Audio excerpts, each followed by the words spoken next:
And welcome back, everybody, to the latest edition of the Quantum Compass here on QPW with myself, Davyd. And Bella, hi. Alrighty, welcome back, everybody. We're now into the final wave spell of this Tzolkin.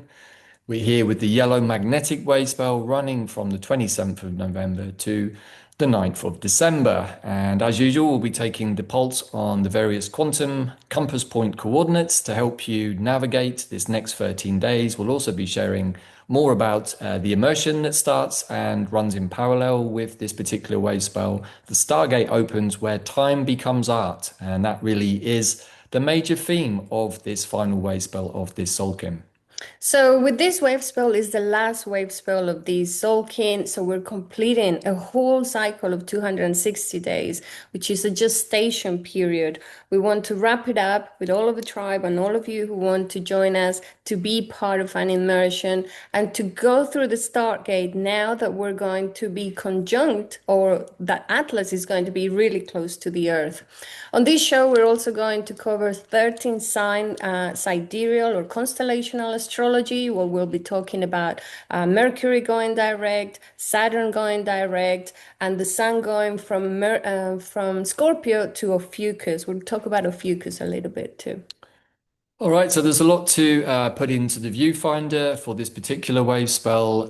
It's been a very, very powerful 200, well, not quite 260 days, but almost, and will be by the end of this wave spell and this Tzolkin. A lot has happened. The world around us has changed immensely. I feel different myself, and I'm sure that many of you out there are also feeling a little different, or maybe just a little strange right now with the various energies that are unfolding around us.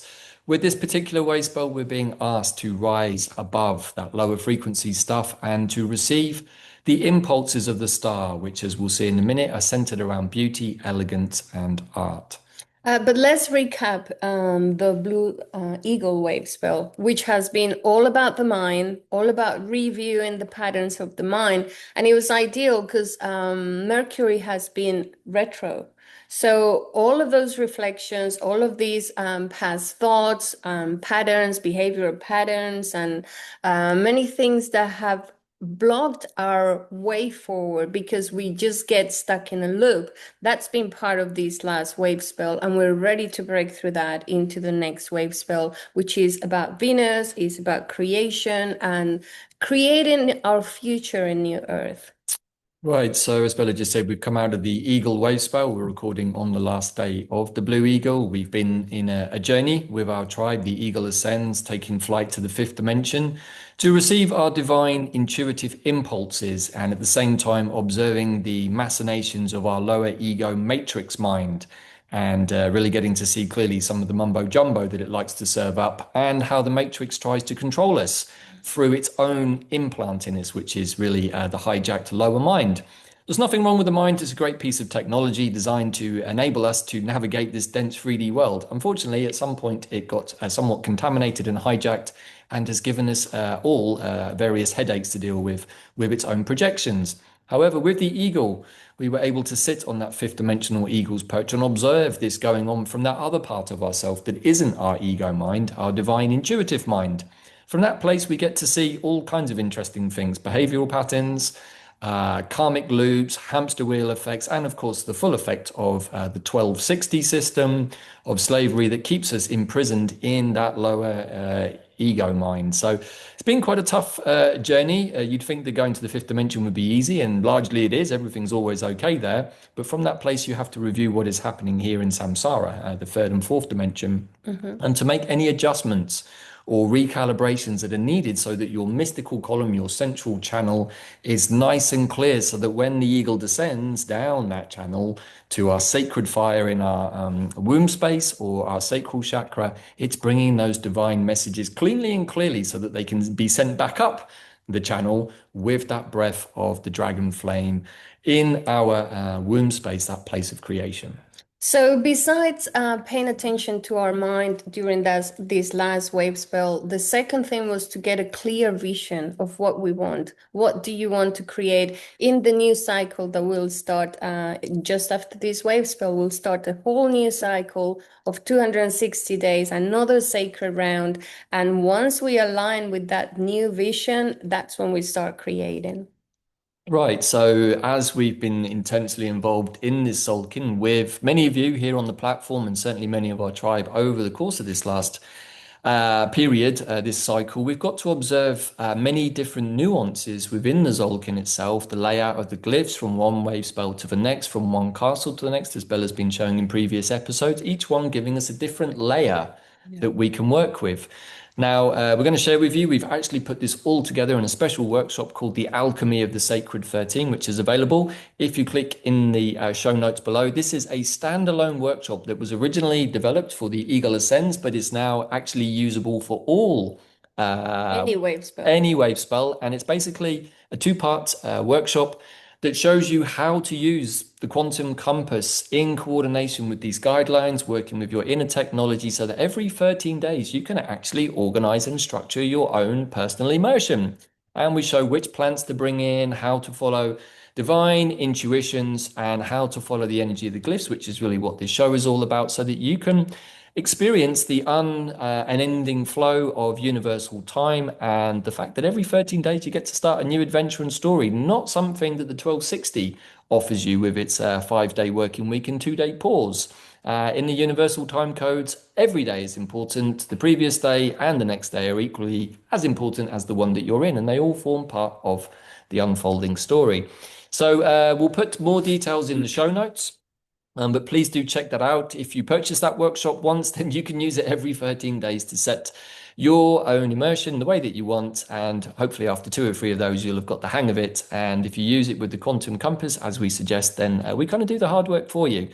So please do have a look at that. It's very, very affordable, and it's probably a very, very good investment for those of you who are still trying to make the jump from the old timescales into the 1320 universal dream spell codes, which is how many of us are now living, especially if you've made the jump from the 12 sign zodiac of the Western astrology to the 13 sign sidereal astrology, which any followers like you beautiful people out there will have been following with us for a while, has been something of a revelatory experience as we reconnect to our true selves.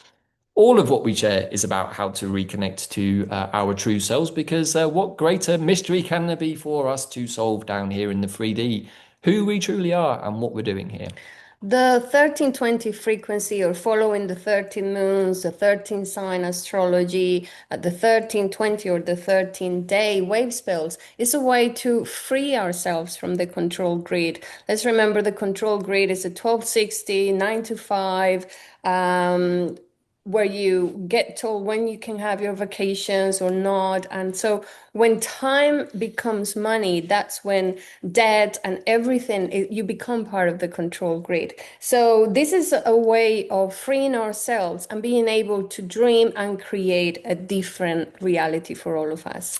Shall we get on? Yeah, so with that in mind, every day has the potentiality when you wake up to be a day of mindfulness, a day of celebration, a day of thankfulness, a day of humility, and most of all, a day of creation. And we've been following the wonderful Buddhist monks who are doing a journey. I'm going into it in a minute. Oh, you're going to go into it. Okay, well, spoiler alert, there's Buddhist monks in this episode, and we'll get to find out why shortly. So without further ado, and running the risk of any more spoiler alerts, we'll jump straight into the presentation.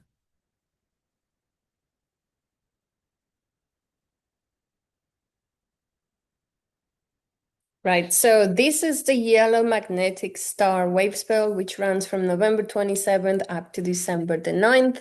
And as you were going to say, we have been following the Walk for Peace, which is these wonderful monks that started a 108 days walk from Texas all the way to Washington, D.C. And they started at the end of October. And funny enough, by the time they were in Austin, we were also gathered with our tribe really close to Austin. So it felt very auspicious, the whole connection. And what their idea is every day they walk long distances, some of them even bare feet, and with just one intention, which is peace. Every step of the way they're thinking peace, and they're inviting everybody to just write down as soon as you wake up Today is my day, my peaceful day, or today I'm going to be connected to peace. So that is the idea that every day and every walk that you do over this period of time, you connect to this network of the walk for peace for the US and for the whole planet. So the daily intentions are about peace, compassion, harmony, and unity. Once they complete a whole day of walking, then they go and do a whole, not a lecture, but they share with people, they answer questions, they interact with children, families, and people of all sorts of places. So right now they're just exiting Texas and arriving into Louisiana. So if you get to catch them, I think it would be amazing if you get to meet them. But if you don't, at least every day, this is the invitation until they make it to Washington, D.C., is every day think of peace and do a walk for peace. If you're going for a walk, think of that. Another tip that they gave last night is if you're on your walk, see how many hearts you get to see, and you'll be impressed, to see how many signs the universe sends you once you align your frequency to that of love, harmony, unity, peace more above all. Yeah, and we watched one of their talks last night. And for any of you long-term Buddhist students out there, and I imagine there's quite a few of you on this channel, probably a lot of this will seem very obvious, but it's worth repeating. They really, really focused, because it was a general audience and maybe with people who weren't Buddhist, they focused on mindfulness. Mindfulness when you're cooking, mindfulness when you're chopping an onion, mindfulness when you're washing the dishes, mindfulness when you're walking, i.e. a walking meditation. So the overall idea was to be mindful at all times. Why? Because these guys are monks and they have studied the mind extensively. That is really what Buddhism is. It's not a religion per se, it's a guideline to how to overcome the lower monkey mind and be more in your divine mind. But as the lead monk said yesterday, it's a tough discipline and it requires total mindfulness all of the time. And these monks are mostly afraid of slipping out of mindfulness and the repercussions of that. So very, very important walk. And just watching the videos of when people greet them, you can see how much happiness and joy these wonderful Brings brothers. tears to people's eyes. It brings tears to people's eyes, and I can only imagine that at this moment that many people who perhaps aren't so anchored into spiritual practices actually really need this kind of uplift to be shown that there is positivity and peacefulness, and that these wonderful humble monks are doing this incredible journey. And it seems so interesting for us that it appeared in our awareness actually during this Eagle Way spell, which is dealing with the mind. So hopefully we won't all have to become monks to deal with the mind. It's much more difficult to deal with it in day to day, but a lot of it is coming back to the present moment. And this is where the 1320 really helps, because you're more in the moment, because you're more in the process of every single day and the unfolding of it. What I'm loving is that they are giving us simple tips, like just write your intention every day, which we do with following the wave spell. You just write your intention for the day and you observe what happens throughout the day. And if your intention is about being peaceful on that day, you work with your mind to make sure that that is actually what happens throughout the day. And it is, they were saying it requires you to be patient, strong, dedication, and it's a constant observation of yourself and your thoughts. I think that's good for Yeah, and just on that note of intentions, because we use them for all of these way spells, but particularly this one with the yellow star. One of our intentions, or in fact, we set many intentions at the beginning of this Tzolkin, and all but one of them have come true. And the one that hasn't come true is the big one that we all want to come true. And we feel that it's very, very possible with this energy at the end of this wave spell that somehow a stargate is going to open either inside of us for us to journey maybe to our galactic selves, or maybe even a bigger stargate is going to open for the whole planet. We don't know, but at a quantum level, anything and everything is possible in any minute, especially if we're open to it and have somehow intended it for it to happen. So for us, it's been another Tzolkin. This is the fourth one we do on YouTube, but it's our fifth one of following every single day with intention and every wave spell with a theme and creating from that space, sometimes journeying, going to places, traveling with it, or manifesting what was required for us depending on the wave spell. And so this is the invitation to all of you to experience it and to see how you can connect to this frequency and what it brings for you, because it's about being in the flow rather than being in exhaustion, about being present rather than paying attention to the distractions. So every day makes you be very present, and I think it's an easy way to flow, just like with the monks. For them, it's a whole next level of doing things with mindfulness, with walks and constant meditation. But this is a more simple way of doing a very similar thing, right? Right, and the intentions don't have to be complicated. They can be very simple and but very expansive. Please show me, my higher self, the most appropriate things that I need to learn about my lower mind during this way spell. That was one that some of us used for this last Eagle way spell so that we could see where anxieties were coming from. Were they real or were they projected from somewhere? You know, intentions can be incredibly broad, but they don't need to be overly complicated. They don't need to run into several pages of A4. Otherwise, you and Spirit get confused as to what the intention is. So getting into the mode of making your intentions and sending them like the arrow of Yarrow, as we say. Yarrow is a very good plan for sending intentions because he's very efficient. Make those intentions simple, efficient, but super effective. The other thing that we accomplish as we reconnect to the harmonic resonance and to the time frequency of the 1320 is the reconnection to the essence of our soul.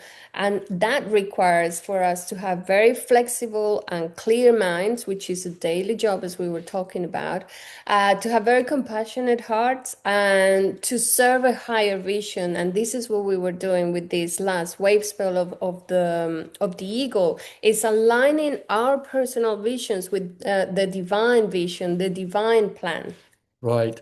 So whether you participated in our Eagle Ascends journey or whether you did it by yourself or whether you're just coming to this now, it doesn't really matter so much. If you already have a higher imperative, a vision, something that's come to you, most people who are on the spiritual path have their own vision of what they want for the future, for themselves, for New Earth, for the collective.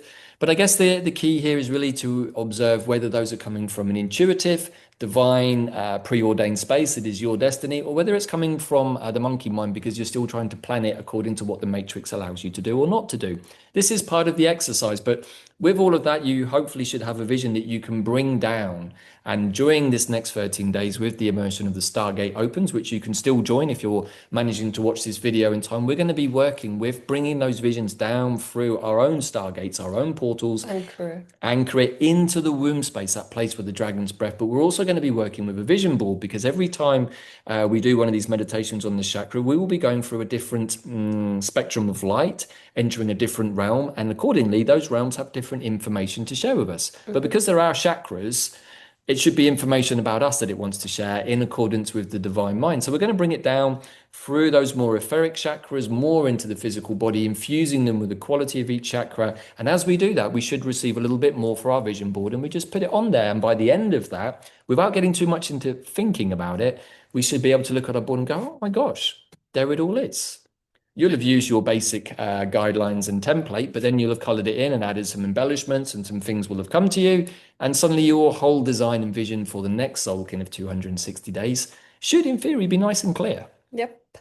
So one more thing that we've been doing and accomplishing with following the Tzolkin is reuniting with the real universal time and the universal mind, which has a big plan for the earth and for all of us. Seeking truth, which has been very important, the discernment and the collapse of the artificial grid, and seeing what is the truth behind all of the fake history they've given us, fake banking system, fake everything that we've been experiencing. We've been seeking truth, and now we're getting to see a lot of that, and also bringing more harmony and hope instead of anxiety to our daily lives, attuning to that universal order. And so the reason why we do this quantum compass and invite many of you to follow a similar way of doing things is because the more of us that are connected to this new grid, the more we create that noosphere, that mental grid, that quantum grid, where all of us help shift this and create the reality for all of us. So Davyd and Bella can only do a certain amount of things, but it requires a critical mass, and that's what we've been trying to do by sharing all of this. And hopefully, for those of you who are long-time watchers, you'll realize a lot of what we do is trying to give anchors, energetic anchors that you can use as way showers. If we understand that the matrix needs to collapse and we're observant of what the matrix actually consists of, when it's removed, we need to have anchors so that we don't get swept along in the tide of the collapse. Now, the anchor for us in our tribe has been working with the 1320 dream spell and all of the correlations that it gives us, also working with the astrology, working with inner technology. So if for any reason all of the clocks went off and we weren't able to tell the time, those of us with the 1320 calendars know exactly what the next day is because we have it in front of us. And we just keep living by the energy that is coming to us each day. So let's get into the cosmology, the Mayan cosmology or the galactic calendar. So we start with the year, is the kind of the top layer. It's a whole year of 364 days plus 1 day out of time. This resonant seed year goes up to 24th of July of 2026. And what it's showing us is that all of us cosmic seeds are getting activated through this journey with 3i Atlas and the other comets that are coming by. So there's been a huge amount of activations, the acceleration of time. I think everybody has felt it. The collapse of the systems. I think many of us have been observing and following that. So we're seeing the process. We also went through the convergence in October. The convergence of timelines has started the whole process. So what happened after the convergence moment is that the time of distraction and control grid comes to an end. And then now the universe only supports creation and rebuilding and removing what doesn't work for us anymore. So we're just in the beginning stages, and it's about pioneering new Earth at this moment, bringing your vision and being part of this pioneering work. Right, so if you didn't manage to catch that timeline to convergence video, it's still worth going back and watching it for a variety of reasons, because as Bella said, what actually happened then was a series of timeline cycles all came to a conclusion on the same day. And when that happens, that literally means that cycle is finished and it collapses in on itself. This is another way of saying that everything that was included in that timeline, unless it's been rebooted and restarted, which it hasn't this time, is going to collapse in on itself. That is really another way of saying the structure is going to collapse in on itself with all of the lies, illusions, deception, and lower frequency activities that were included within that. So these valuable anchor points, when we understand these energetic imperatives, we don't need to look at the news to receive this information because they won't share it with us, but we know that it's true from a universal energetic point of view. And that gives us a nice anchor to know that there is something outside of the system that we can rely on in case, not in case, when the system collapses. Right. So following now the 13 moons, which is started on the 26th of July, that's the beginning of the first moon. And we're now still in the fifth moon called the Moon of Radiance of the overtone moon. So one of the things that we have here is we're in the fifth moon, which is telling us, are you ready to radiate from the center? So we have many layers. We have the year layer, which is the year bearer was the seed. Now we're going into the 13 moons. And with the 13 moons, we have this beautiful totem, which is the peacock, and is always reminding us, what is your core purpose? Are you clear with your vision? How are you going to embody service and bring it and radiate it to the world? This totem is showing us that we need to bring beauty and self-expression. We want to bring more confidence to our vision. We want to connect with that intuition and vision to be able to radiate it to the world, bring more balance and harmony. Anything else you want to add about the peacock? No, we've done a whole deep dive into this moon as part of our 13 moons journey on QPW. But essentially, this is the Moon of Radiance working with tone number 5, Sacred Center, very much in alignment with the work with the eagle that we've just done. But this is really where we are able to connect all the way from the higher dimensions down into our Sacred Center, which we could say is a bit like an altar in the middle of our four-directional ceremonial space, our quantum ceremonial space inside. And from that place, we can radiate like the beautiful feathers of the peacock. Right. So After the 30 moons, let's go now into the Tzolkin. And we know that the Tzolkin or the sacred realm is the 1320 frequency where we align with the cosmos, we align with the frequency of the universe, which it's the one that helps us create things. It's like rather than going against the flow, we go with the flow of the universe and it supports according to the themes of the wave spells. So we've talked a lot about the reconnecting with the sacred flow. Let's just go straight into the actual castle.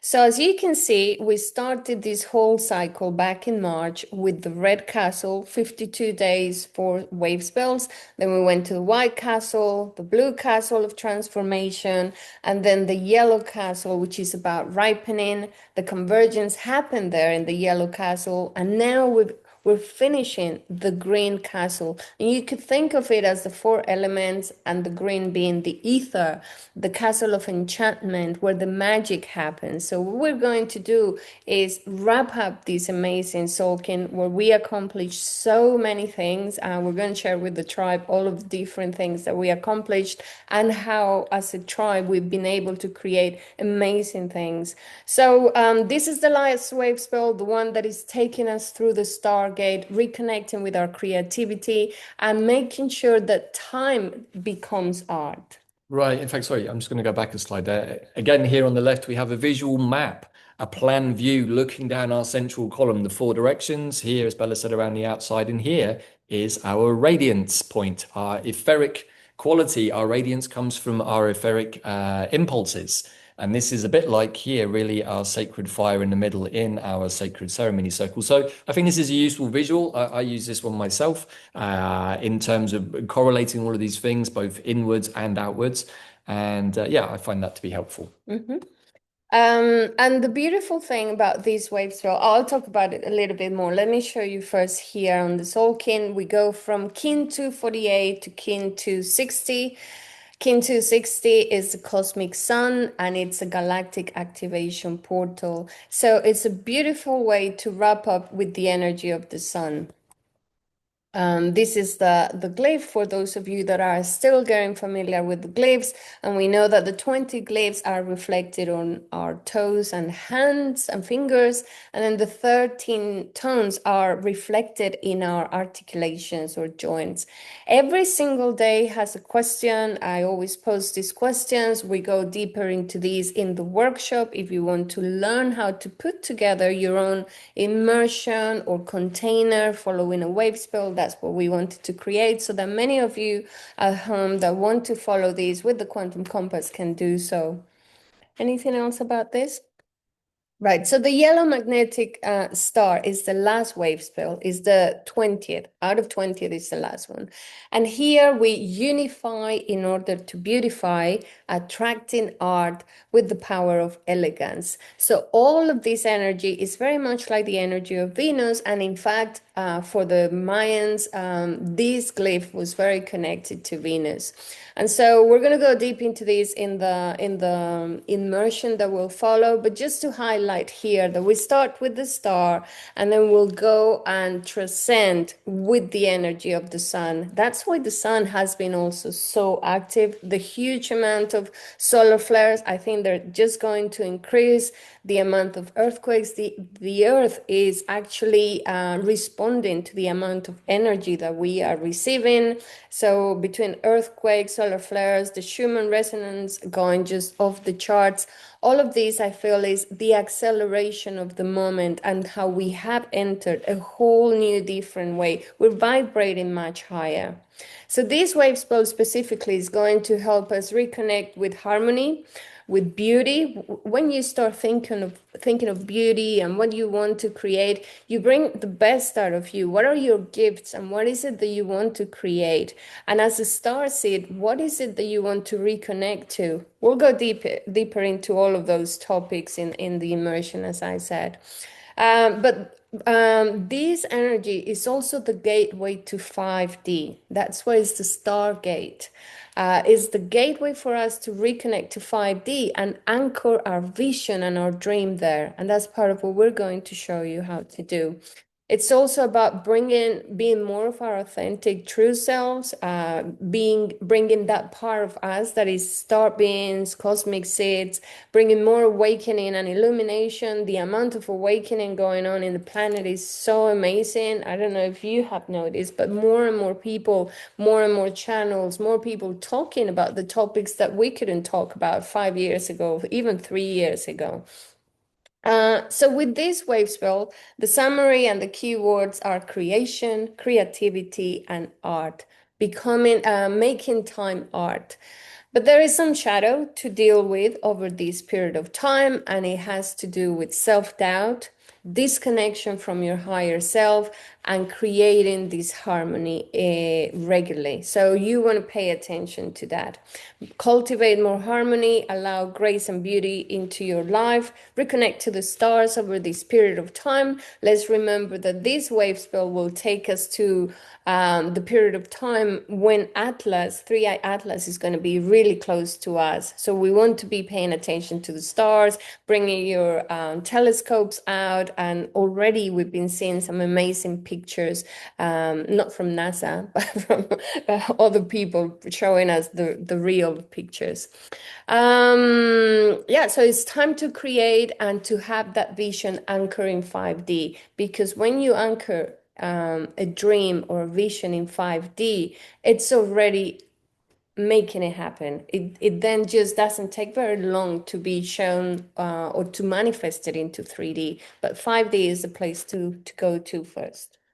Right, so we could also say in some ways that we're connecting to our star selves, which is where our divine mission, our divine vision is really stored. And if we really connect to our multiple star selves, if you've been working with stellar nations, for example, working with your constellational self in the cosmos, then you have lots of different anchor points to pull on. If you watch this show or indeed the Cosmic History Codes, we often talk about these things. So the star quality is really, really important, but it's also, as Bella said, working at the quantum level. Quantum intentions can happen really, really quickly when the channel is clear, but also those quantum intentions have now got a space where the container is being held for them to be received by us consciously so that we can take the internal, the as within, to the so without.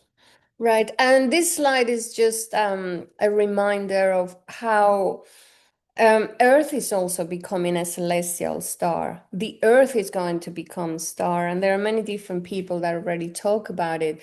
And all of us are already entering this golden era, and this is part of the process. And the yellow star to me is the reminder of walk through that stargate so that you get to see the new Earth, which is one of the things we've been doing with our tribe and having amazing experiences with all of them. By the way, thank you to all of the tribe. Thank you to the members and those of you that support us through the membership, allow us to create all of these contents and continue to research many more things. So thank you so much.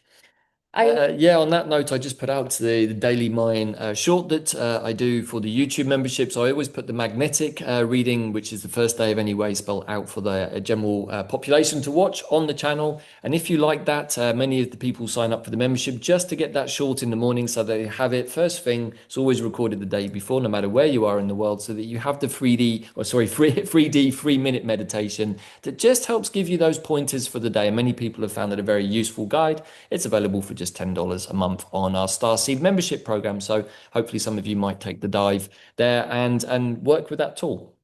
So back to the yellow star and the connection to with the Mayans, they associated it with Venus and also with Kukulkan, which is the same as Quetzalcoatl. And this yellow star, it's what it symbolizes is light and guidance and the cyclical nature of life. And we want to close it, like after you've done a whole period of studying or working or a whole difficult period of time, then you wrap it up and celebrate. This is the celebration moment. And it's amazing that, we're going to start with Thanksgiving. By the way, Thanksgiving to all of you that celebrated. But And more than anything is reminding us that it represents that idea of the cosmos as a living entity, and for us to connect with all of that optimism of a cycle that ends and a new one that starts after having reflected on everything we learned over those 260 days, and then jump into a whole new cycle already with a vision and having reviewed many things and upgraded, released a lot of shadow, and now jumping into a much better space, a much higher timeline. So the highest archetype of the yellow star is the artist. And it reminds us that all of us are artists. Whatever you have as a gift and you have to share with the world makes you an artist. So Venus is that invitation. Venus and the yellow star is inviting it to bring all of those things and share them with the world and show them, beautify things. The yellow star has the action of beautifying, the essence of art, and the power of elegance. Let's remember that over these 13 days. Nice. Right? Did you want to? Yeah, so we've already talked about this a little bit. Many of you will have done immersions with us before, and as we've already shared, I'm not going to repeat what we already have disclosed, but this is really a journey to bring the highest artistic impressions from our divine self, from our star selves, down into the earthly realm to be planted as a seed. This is the resonant seed year. In that beautiful womb space with the breath of fire, the breath of creation, for us to really give energy to our visions. And this whole immersion is going to be a journey to do that. It will be very artistic, a lot of focus on art, but really with ourselves as the canvas and the easel, the paintbrush and the paints and everything in between, so that we can paint hopefully a true picture or reflection of what is our divine inspiration or even essence. And a reminder that we are co-creators. This is where we get to play and experience. What are you wanting to create from your heart? And what is your higher self supporting you to create? So we'll go over all of those things. Right, and also just to add at this point, the special standalone workshop, the Alchemy of the Sacred 13, is being included with this immersion as a special add-on free gift, really, just for this particular immersion. Then it will be available as a standalone for the beginning of the next Tzolkin. So you actually get two things, which is a really, really good deal. And of course, you can utilize them both. We'll be giving extra content as always for this immersion, but that particular workshop will get you into the mode of how to do it yourself. And we'll be giving further pointers and guidelines throughout the 13-day immersion. So whether you've done all of the immersions with us over the last 4 years or haven't done any of them, this is an ideal time to jump in, get anchored, get centered, get grounded ahead of the new dragon breath coming in with the beginning of the Tzolkin on the 10th. Good. So let's move into the astrology, and I like to show here a stellarium first, so that we see the Western astrology or tropical astrology will tell us a different thing, but Scorpio season starts on the 23rd of November and it goes up to December the 5th, and we get to see here the sun exactly on November 23rd entering the area of Scorpio, not before then. So we'll get to see Scorpio move here for about 13 days, and then where Mars is, it's already in Ophiucus area. All of this area, the red line is the ecliptic. So you get to see how Mars is about to enter this area of Ophiucus, which is the galactic center. And the galactic center to me is not just 1 degree. To me, the galactic center is from the time we entered the area of Ophiucus and all the way up to Sagittarius when we're about here. All of this area is the galactic center. So a very important cycle about to start. The energy of Scorpio, we've been feeling it already with the amount of disclosure, the Epstein files, and all of this dirt that keeps on coming, the connection to Bitcoin, and many other news out there. Not for us to go and pay too much attention to that, but see what has come for you to reflect on, especially connected to the Scorpio side of things. Right, and as we shared before, the energy of Scorpio is very much connected to the energy of the Serpents constellation, the snake beings, and all of that lineage that's in the stellar nations as the male and female serpents. But what we can't see on this picture is actually the star Aquila, which is the eagle constellation, sat just above that, almost like being sat in the fifth dimensional eagle's perch at the top of our central channel, looking down, guiding the serpents. Anyone who's ever seen a picture of the Mexican flag will know that the eagle likes to hold the two snakes. Also, the Garuda, that king of the birds from the Far East and the Hindu and Buddhist cultures, he also has his eternal foe as the Naga. And when we really understand it, the eagle is trying to bring balance to those two snakes, the masculine and feminine side of us, which of course form the caduceus, the spirit rising, the Kundalini energy. We start to get a much bigger picture of why all of these things fit together and why they're important and how they're going to help elevate us once we've got everything clean, clear, and balanced into a more multidimensional space that really is the beginning of our new Earth experience. The other thing I wanted to show here with the chart on the left is the true sky, how we are actually, how this chart actually reflects the sky.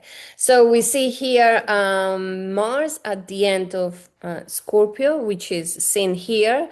Then we see the sun at 0 degrees of Scorpio. We see Mercury and Venus still here in Libra, which by the way, they were conjunct. And so this is a great way of observing what is really happening. So I think this is a nice format that I want to show now, the stellarium and then the chart on the left, so you get a good visual of what's going on.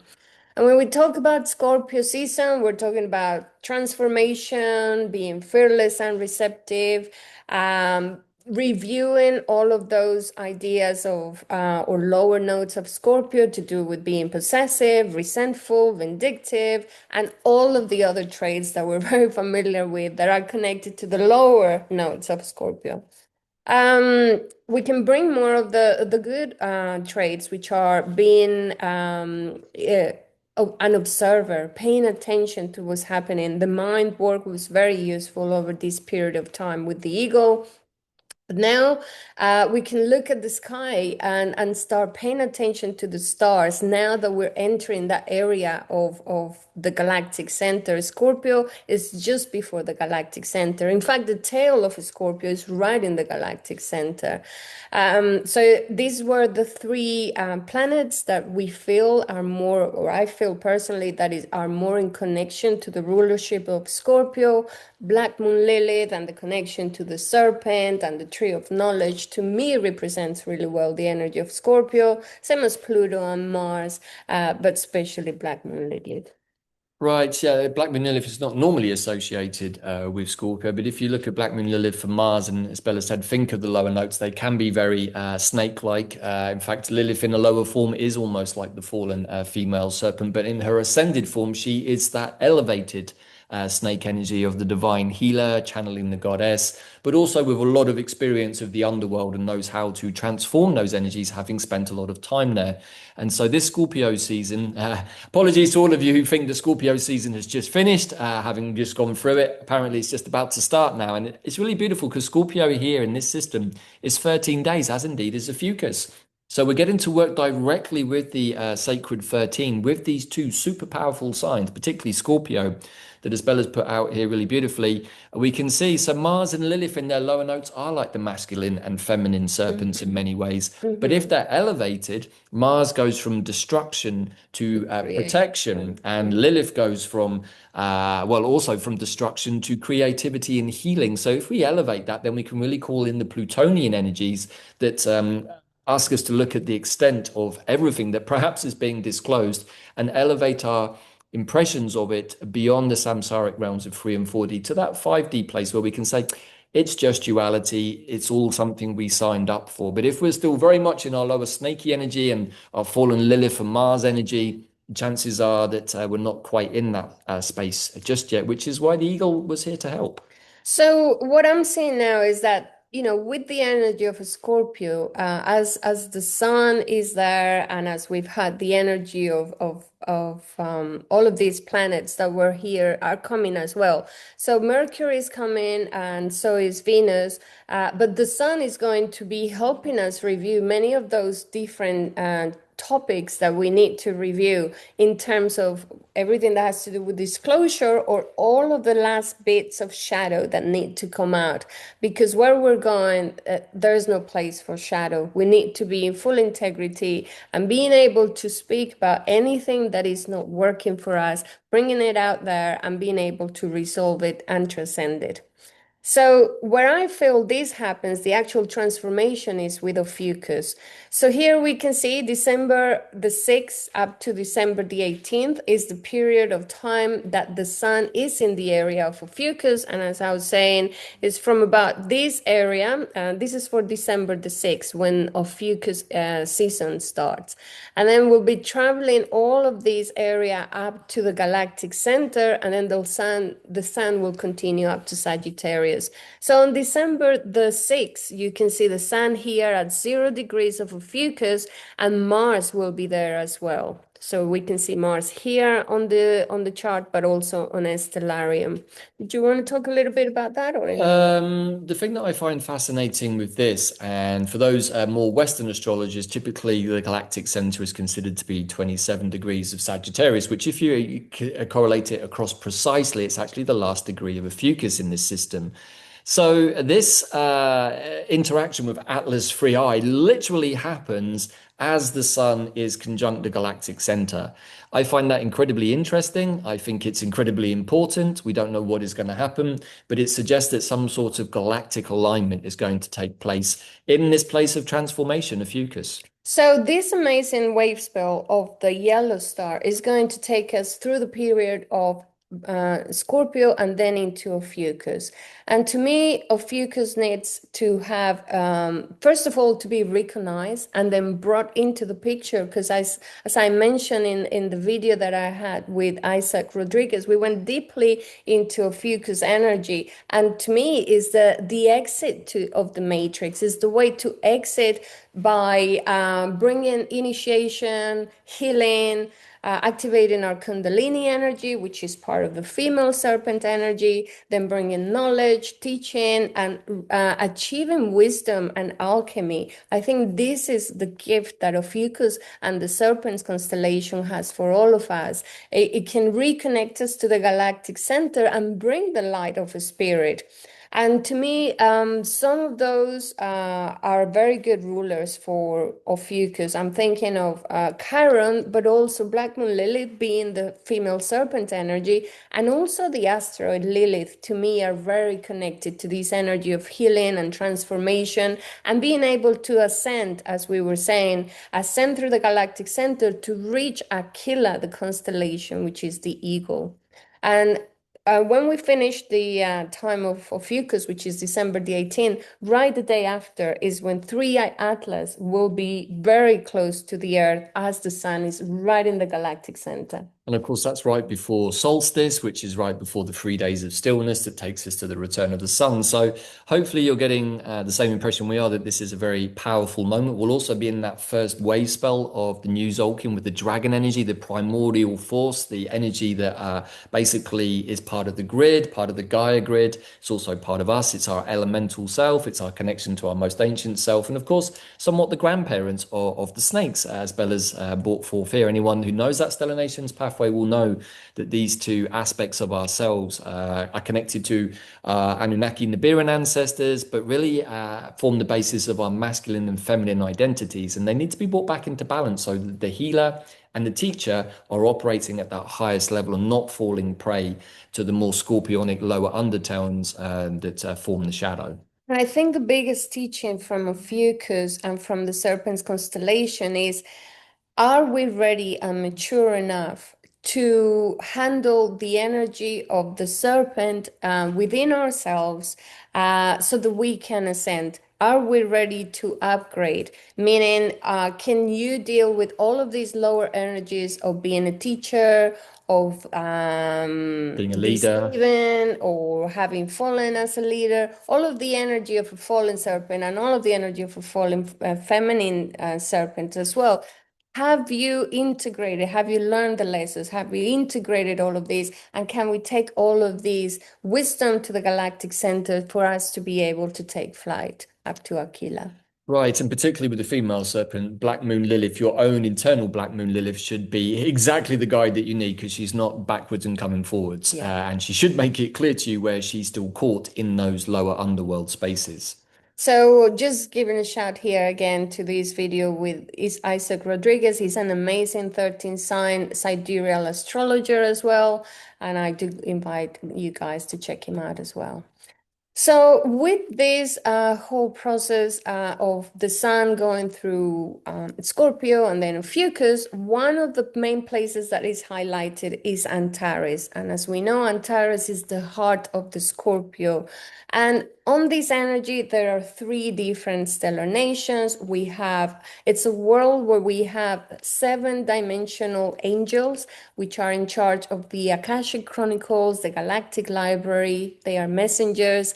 And it's where we reconnect with letting go of the injustice and the pain and bringing more mercy and redemption, more inner harmony, understanding that all is well and everything that has happened to us for the last hundreds, if not thousands of years, we're learning about with the disclosure is part of the process. And we need to reach a point of mercy more than anything and letting go of all of this injustice and wanting revenge, that part of things.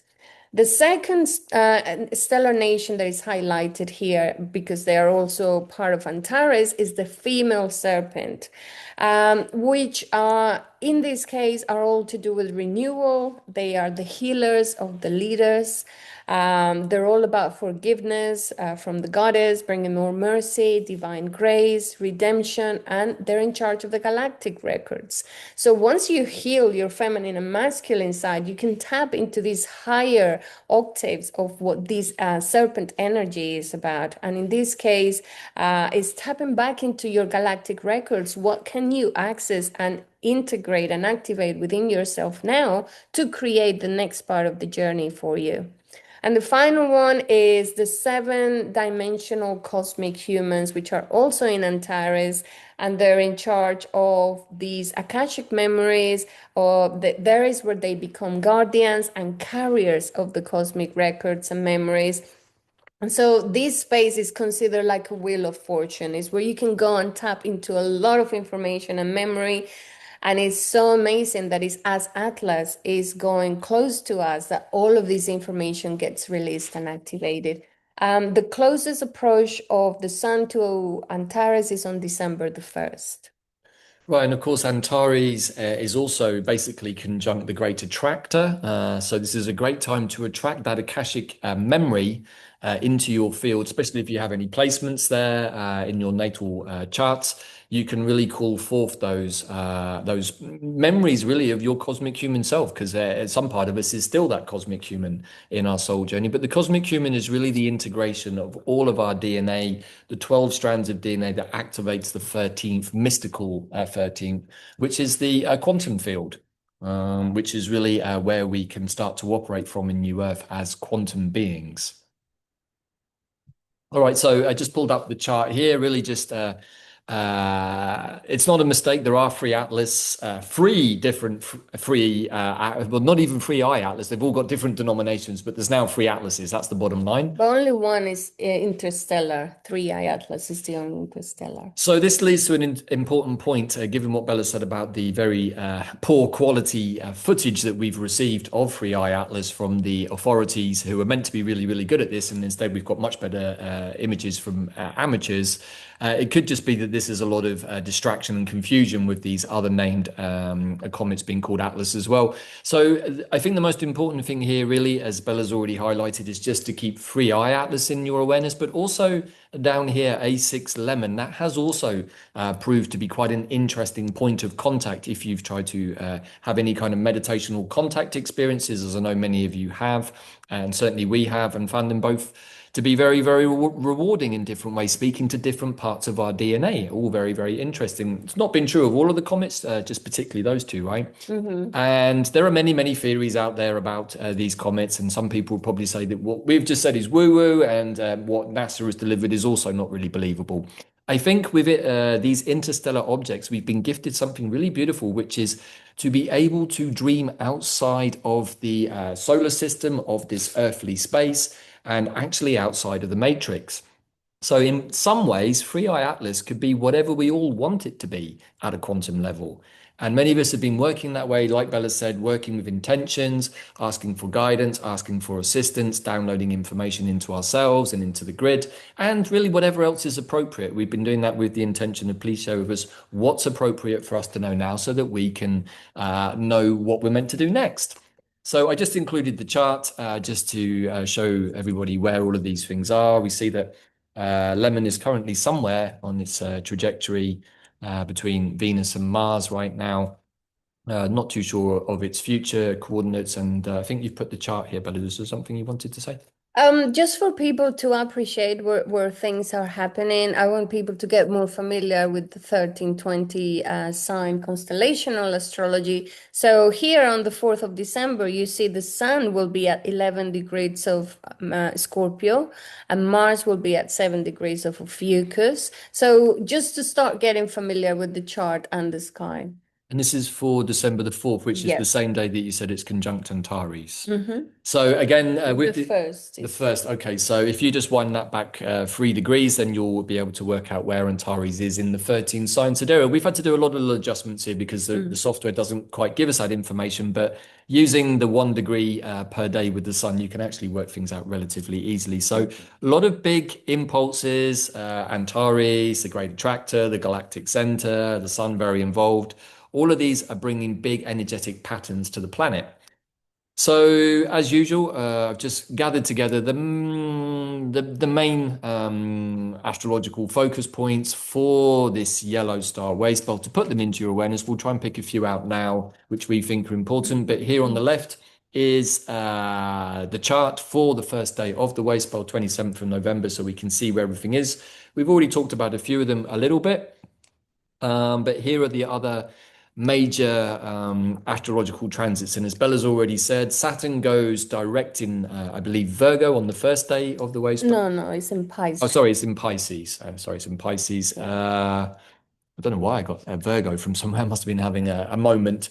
On the 28th, Venus conjuncts Black Moon Lilith in Libra, and we can see that it's almost already there. Of course, a lot of feminine energy, maybe a harmonizing internally of our feminine energy, making sure that Venus is not succumbing to the Black Moon Lilith tendencies and that Black Moon Lilith is getting pulled up into that heart space quality of the goddess. I want to go to the first day on November 27, where Saturn goes direct. It's going direct after a 5-month retrograde. Yeah. And so after a final review, it finally moves forward. So if you've been having difficulties giving structure to your plans, to your ideas, now we're finally going to be able to move forward with some of those. It's dissolving into ideals. Maybe if you've been dissolving into ideals that don't belong to you, it's now time to rethink what is your vision, what is it you want to create. Make sure you have boundaries, make sure that you commit to it. And so you start giving a structure to these. And I think is excellent that this is happening now as we're about to start a whole new Tzolkin with 260 days and 5 castles to create from that point onward. Right. So there are a lot of planets in retrograde. We can see here on this chart that we have Saturn, Neptune, Mercury, Uranus, and Chiron. Oh, and Jupiter. Is that correct? Wow.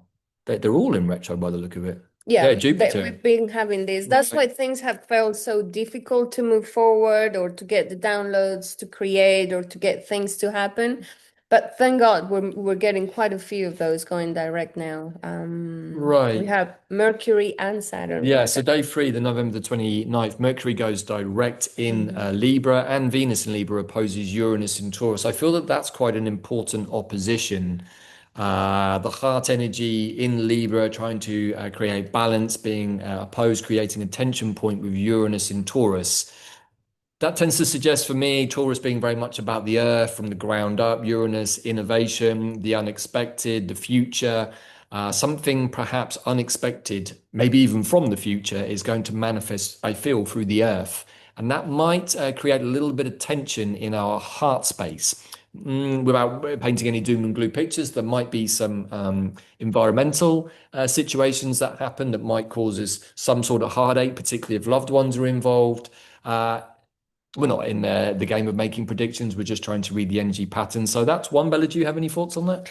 So, to do with Mercury and that retrograde, the fact that it's been going over and conjuncting Venus as well. So, I think that the issue of relationships has been something that we've had to review a lot. Our values, our connections, are we enjoying ourselves? So, all of that retrograde process with Mercury has been very important for us to review.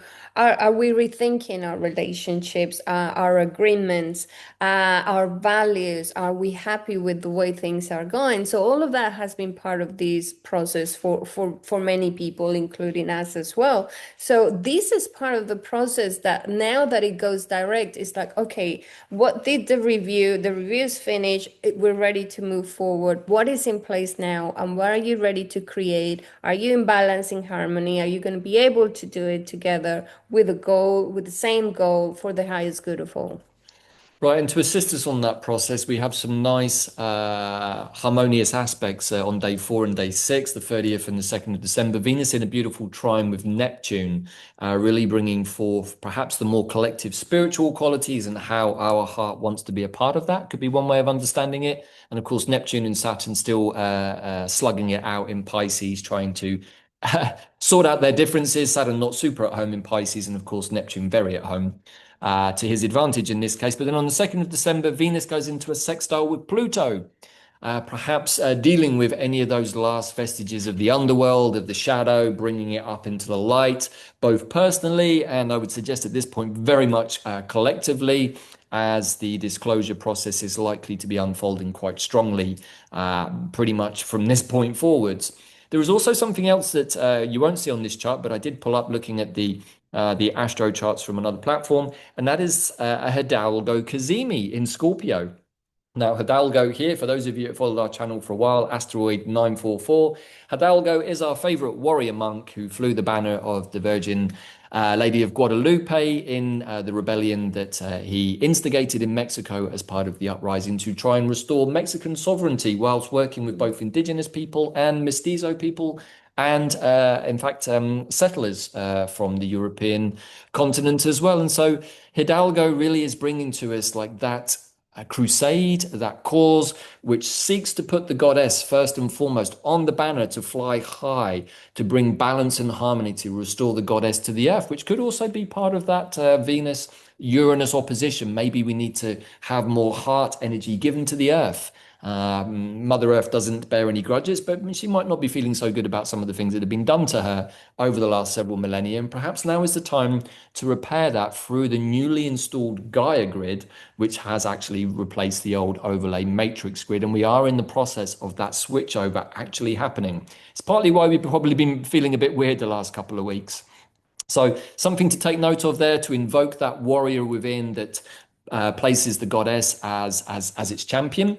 Then we have the full moon in Taurus, of course, adding some more energy there to perhaps what happened with Venus and Uranus, bringing more illumination to what is going on with the Earth, maybe. Also to do with abundance. There is a lot of talk out there about the new incoming financial system. If this is news to you, it's been known for quite a while and is pretty much on our doorstep right now. Answers on a postcard as to what you think about all of that. We're still in eagle mode with a lot of what we're seeing and unfolding, and just trying to not jump into any judgments left or right about anything right now. Looking at that on November the 22nd, the SWIFT system, which is the system that the planet has been using to transfer money to different countries, and that system was started in the 70s. So it's already an old banking system of transferring money, making delays, and lots of room for corruption, basically. So now on November the 22nd, the new system has been installed. That means that many even cryptocurrencies that are ISO 222 will be able to be used for many of those transfers, making it more decentralized and for each one of us to be able to control our money and send money around the planet in a much quicker way, much more transparency to the whole process. So I don't think this is the ultimate financial system for where we're going with New Earth, but it's a transition. Approach. a bridge, and that bridge is very much connected to a few coins like XRP and XLM. So this is not financial advice, but definitely look into those two and see if you can still get in that part of the process as we go into the future. Right, so if you do happen upon any banking issues and things not going through or being extra awkward, as indeed many of us have already experienced in smaller ways up until now, but it's definitely there. I've definitely experienced that. This could be the reason why. And behind the scenes, we can say that fiat currency is dead, really, and something new is coming in to replace that. As Bella said, probably not the permanent solution because the actual quantum wealth abundance system, sometimes called QFS, is a little different to how crypto is set up. But we can see that crypto has been somewhat refurbished, cleaned up, hence why there's been a lot of liquidations recently as the cleanup process was happening to make crypto fit for purpose for everybody as a bridge into a new quantum system. And that full moon in Taurus, the moon loves to be in Taurus, and that's a very auspicious day for something like this to happen, like maybe a big jump of some cryptocurrencies or big things happening in the area of finances. Right. In fact, if you were to ask me to place a bet, I would say that's the most likely thing that's going to come up on this full moon in Taurus. If you're following the Western astrology, then maybe you're not opening yourself up to that energy. But here in the true sidereal constellational astrology, this full moon will be in Taurus. Then we also have quite a nice trine on December the 5th, day 9, the day of intention. Mars in Ophiucus is trining Chiron in Pisces. So we can see that just here, coming across to here. I've got very tight orbs in this, and this is actually later in, so it won't show on this chart, maybe on the other one. But that to me speaks of endings and beginnings, finishing off the healing process with harmony, with ease, without it having to be some sort of terrible kind of, we can say ayahuasca ceremony moment. It can just be something easy and flowing, just with realization. I think that's a very positive one. I know that Chiron is also conjunct Eris at the moment, that very feisty feminine warrior. Perhaps finally she's going to be invited to the party because everybody's invited to this party, right? And then after that, Mars also will be trining Jupiter in Gemini. So Mars is getting in on the action a little bit here and creating some new harmonious aspects in its new role of protector rather than destroyer. So I think that Mars being in Ophiuchus, giving that fire energy and also the sacred masculine is actually pretty important. And you know what is really amazing is that it's happening while it's in Ophiuchus, and and Mars was the first planet that got activated by Three Eye Atlas. So does this mean that the sacred masculine has been rebalanced and now is getting to tap into the higher octaves while it's in Ophiuchus is helping us finish all of the healing, especially to do with the masculine, bringing more of that Knight Templar kind of energy, a protector, Hidalgo energy. exposing what has been wrong with the masculine and the pyramidal systems, and bringing more of that purging, but with the help of Chiron in a more kind of easier healing, transformational way, Right. more supportive. More supportive, definitely. And someone was going to say it's just gone, but hopefully it'll come back. And of course, if it's trining, well, it's trining Jupiter here, but it's also going to trine Saturn in Pisces. So it's very much at the epicenter here, spraying out these very harmonious energetic connections. And of course, if it's trining Saturn, it won't be long before it's trining Neptune too, because they're very, very close. And then I find this one an interesting one. On the last day of the wavespell, Mercury will be squaring Saturn. That could be a bit of a prelude to what could be kicking in with the next wavespell. In fact, just jumping slightly ahead on day 1 of the new Tzolkin, Neptune goes direct. So many of those planets that have been forcing us to go through a somewhat tortuous review process, both internally and externally in our world. Hopefully, we've all reviewed the various narratives and understood that none of them are really that meaningful that are being given to us. The one that is meaningful is the one that we're receiving from above. Yeah. Now, just on the point of Three Eye Atlas, I just wish to share something. I've seen many channels talking about the fact that Three Eye Atlas is a draconian reptilian warship. In my experience with a Three Eye Atlas, it's not currently that.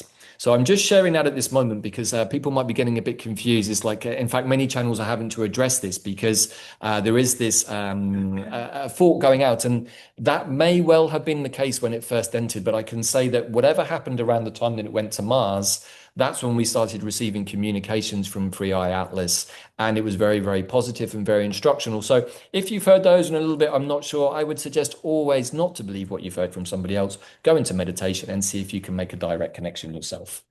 So I think that's yeah, really it for this. I've just pulled up the full moon chart so that we can see exactly the layout on the full moon. I've also put it here in the Western system, just mostly so that we can see some of the other asteroids that we've already spoken of. I think you can see over here just how close the Sun and Hidalgo are.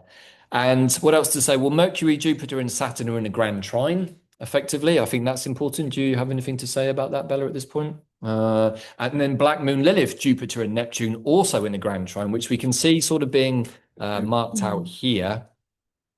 In very so Well, let me go into Mercury and trining Jupiter as well. So, all to do with these visionary thoughts that we can bring into what we've been talking about, more expansive ideas. And now that we're coming out of the fog of so many planets retrograde, we get to see with more clarity the vision. We get connected to the divine mind. We see more of the bigger picture, and we are ready to receive more of these teachings and codes and ideas, and even connect to higher aspects of ourselves. I think that's part of what's coming with that trine.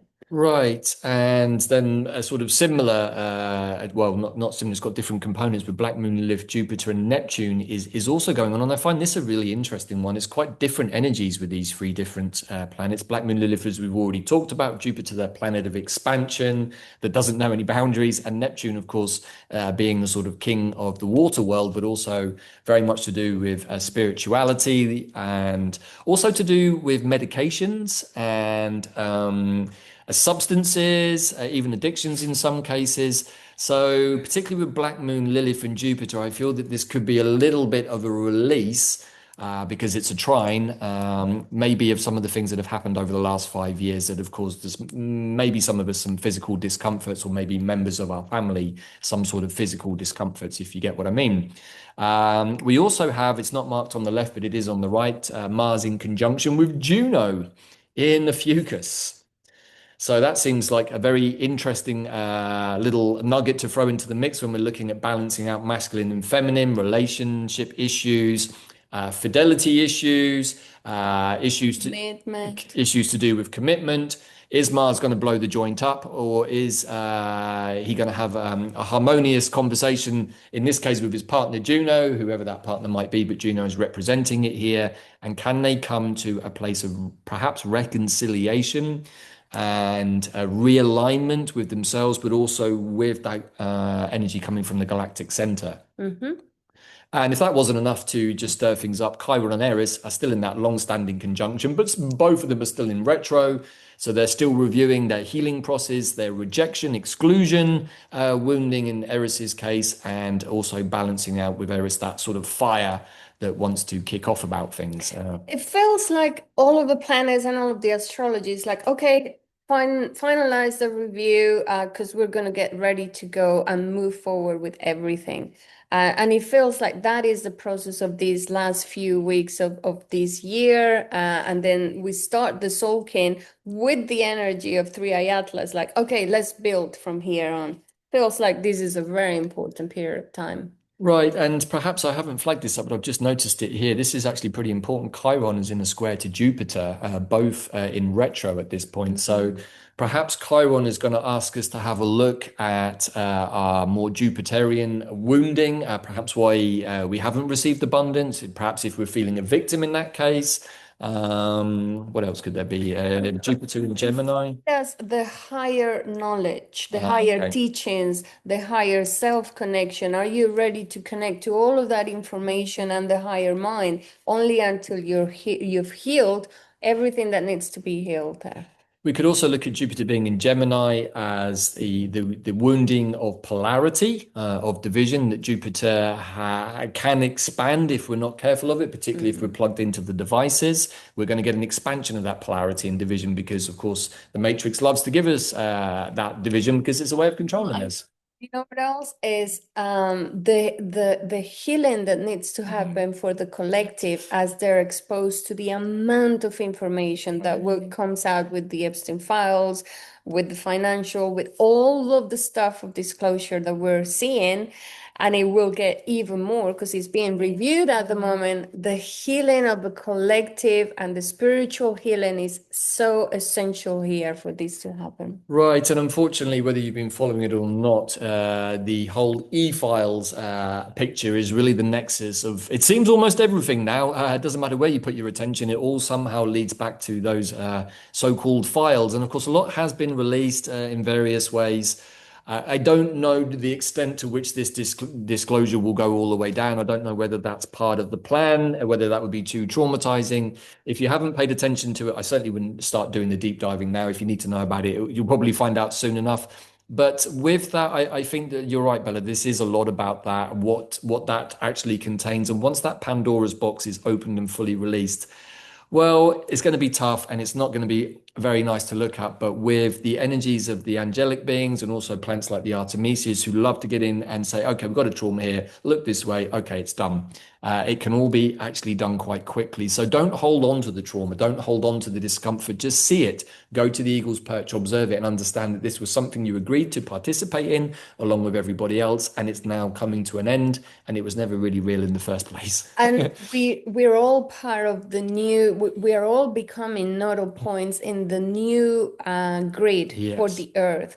So this process of waking up, awakening and doing your shadow work, integrating everything, learning the lessons, reconnecting to the higher aspects of yourself, so you have more ideas and reconnect to the higher timeline. All of this process has been so important. And we're now, I think, in the most interesting part of it, because most of the difficult stuff has happened, but people haven't seen it and they will find out about it. Maybe not many of you, many of us have gone down all of these rabbit holes for a long time, but the new people that are about to wake up, we need to support. And the way to support it is by us becoming trees that hold an energetic field that brings harmony and balance to those around us. And the more of us, the more we can do it around the planet. And here we can go back to the beginning of the show, talking about the invitation from the monks. How can you do this? There are many simple tips on how to do that. It could be an intention of peace, going on a walk for peace, and holding that energy for a whole day. It's not easy, but it can be done. Right, so normally I select a tree or a plant or maybe a selection that feel like they're in accordance with the energy of the wave spell. And as we shared in our workshop, the Alchemy of the Sacred 13, we show how to call in the plants that actually are suitable for you, because we have organized immersions with transmissions from upstairs that many of you have participated in. But now we're getting to the point where it's all a lot more personal. And if you've got the keys on how to do that, then why not do it for yourself and see which plant wants to speak to you in that way spell rather than perhaps taking it from us. So for this particular way spell, I was pondering on it for a while. There is one plant that actually came to me after I put these slides together, which I'll share in a minute. But what really came to me were these three images, and I put them here deliberately. We have the toroidal field of the human, but marked out as a nodal point on the grid, which is also the toroidal field of the Earth. Love this picture. It's pretty much the micro and the macro fractal. Here we've got it with a tree. I really do believe that trees are just actually much wiser ascended human beings from the future who've come back to help. And here we've got the mystical column. Up here at the top of it is the eagle's perch, also known as the fifth dimension. And then as we come down into the samsaric realms through our chakras, the seven rays of light, into the root chakra, but also into the sacred womb space, we will be able to bring those divine blueprints and intuitions down into the tree. And we can do this with any wave spell. It doesn't have to be the star, but it's very opportune to do this. So we recommend working with the world tree. That is the recommendation for this wave spell. And if you're not sure what the world tree is or have some mixed up ideas, well, there are more than one world tree. But we did an immersion here called the Mystical Column, the Wisdom of the Three Trees, back with the Eagle Way spell in the last Tzolkin. And we worked with the yew, the oak, and the ash. The yew is the tree of eternity, a connection to all that is. The oak is the tree of the three doors and connection to the cosmos. And the ash is Yggdrasil from the Norse traditions, which is really the blueprint of the earthly realm and how to access it and how to exit it, actually. So they're all three work together. You can use them as skins, but if you can go and sit under any one of those trees and meditate and really envision your own toroidal field and sending energy up and down, you're working with your inner quantum technology. By going inwards and actually working with this, you're giving more structure in an organic way to the process of ascension consciously. If you don't happen to have any of those trees, you could replace it, depending on where you live in the world, with a banyan tree, a caber tree, or indeed any other tree that has called to you, that speaks to you of that ability to hold the world tree blueprint. I don't know if all trees hold that. I haven't spoken to all the trees in the world, but I know that these three trees definitely do. And when we access these skins, we enter into the toroidal field of Gaia, just with intention. The micro is us, the macro could be the tree or even the planet, or you can work with all three. But if you sit under a tree with that intention, it's a lot easier for sure, particularly an ash tree will hopefully give you that blueprint strongly. Because we also have the same energy system, the micro and macro fractal. So that's our advice, particularly for this way spell, just to keep it empty and receive, not get the mind into the way and try and extract information, just to receive whatever comes. Now, a planet that could help with this is the mighty Mullin, the Sword of Light, the embodiment of Excalibur. We work with this planet to bring light down through our soul star crown and to illuminate our central channel. Many of you will know this from previous work we've done, so you might want to work perhaps with a Mullin essence or tincture. And that really is it for this show. Well, there was a lot there. Yeah. But as a whole, I feel that the astrology is very supportive of what we're about to do, which is wrap up this cycle and start a whole new one.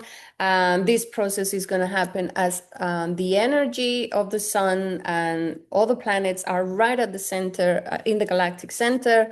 For the solstice, something amazing is happening, and we'll talk about this in the next episode. But it's Mars, Venus, and the sun, they all conjunct at the center of the galaxy. And that's going to happen from about the time that Atlas is also really close to us. So many things happening. I think a ramping up of energy, but good energy is what we feel now.